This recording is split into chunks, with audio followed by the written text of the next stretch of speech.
प्यारे बच्चों, नमस्कार। बच्चों, आज की कक्षा में हम रचना के आधार पर वाक्य भेद पढ़ेंगे। प्यारे बच्चों, इससे पहले वाली एक वीडियो में हम इसी विषय का एक भाग पढ़ चुके हैं। उस वीडियो में हमने रचना के आधार पर वाक्य भेद के ही दो भेद, सरल वाक्य और संयुक्त वाक्य पढ़ा था। और आज की इस वीडियो में हम मिश्र वाक्य को पढ़ेंगे। पिछले भाग को देखने के लिए आप आई बटन पर क्लिक करके दोनों भाग सरल और संयुक्त को देख सकते हैं। तो आइए शुरू करते हैं मिश्र वाक्य।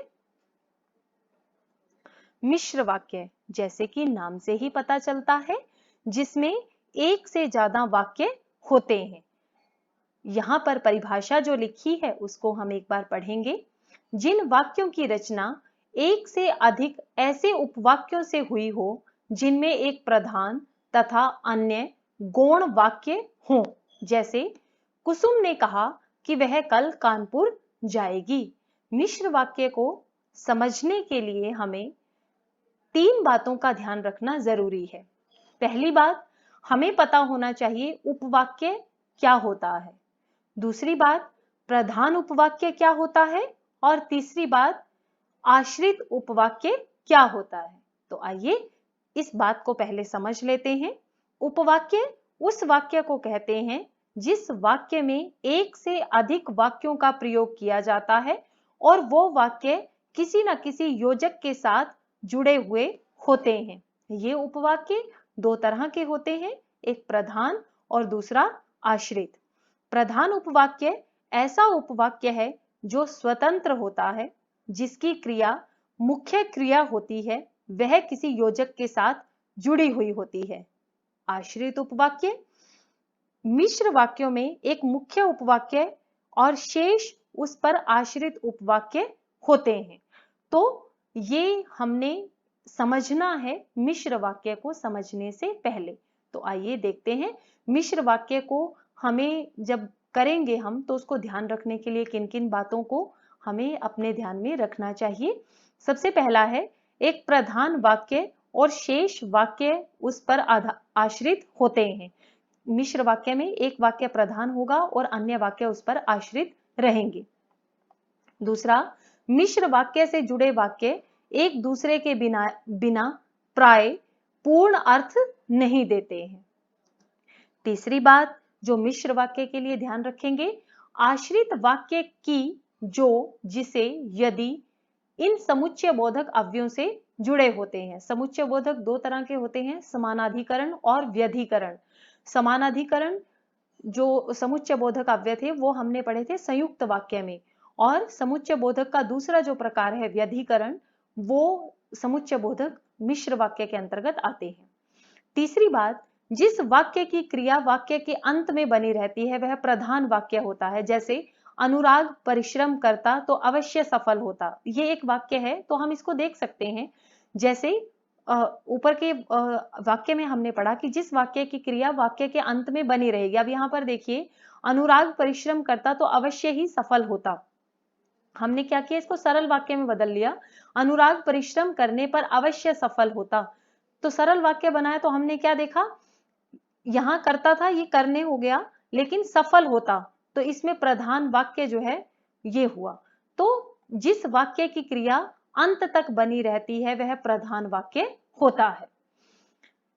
आश्रित उपवाक्य वाक्य के आरंभ, मध्य या फिर अंत में कहीं पे भी हो सकते हैं। मतलब हम ये ना सोचें कि जो वाक्य का शुरू का भाग है वो प्रधान होगा और बाद वाला भाग जो है आश्रित होगा।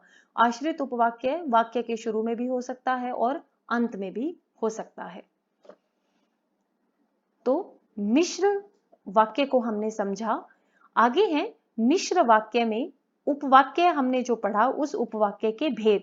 इसमें पहला है संज्ञा उपवाक्य, दूसरा है विशेषण उपवाक्य और तीसरा है क्रिया विशेषण उपवाक्य। तो आइए एक एक करके इन्हें समझने का प्रयास करते हैं। पहला है संज्ञा उपवाक्य।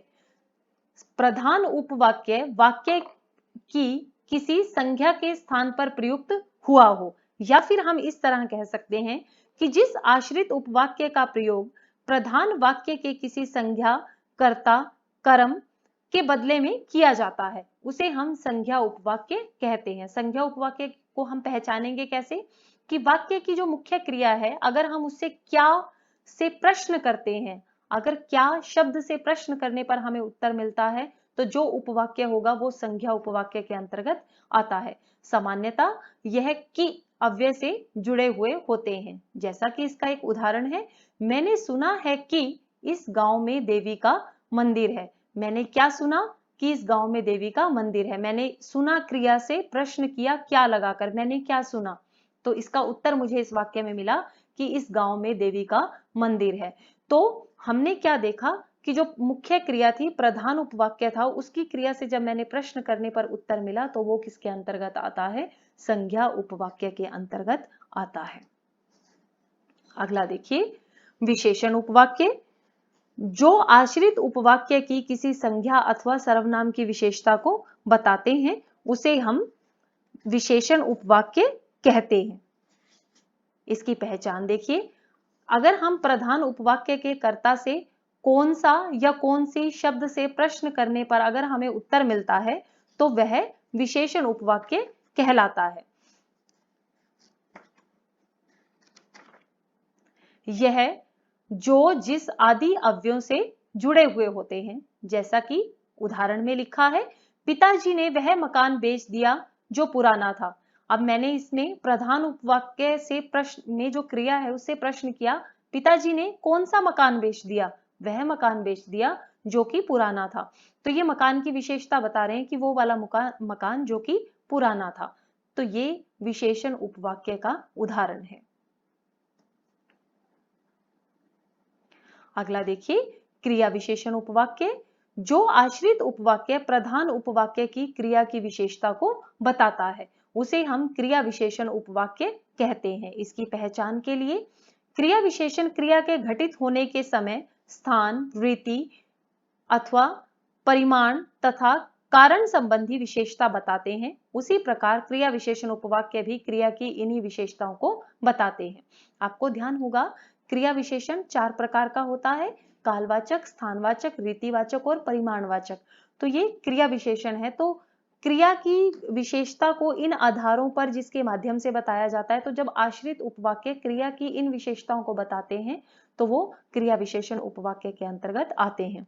प्रधान उपवाक्य की क्रिया से जब हम कब, कहां, कैसे, कितना और क्यों, ये प्रश्नों से अगर हम शब्दों से प्रश्न करते हैं तो आश्रित उपवाक्य क्रिया विशेषण उपवाक्य कहलाता है।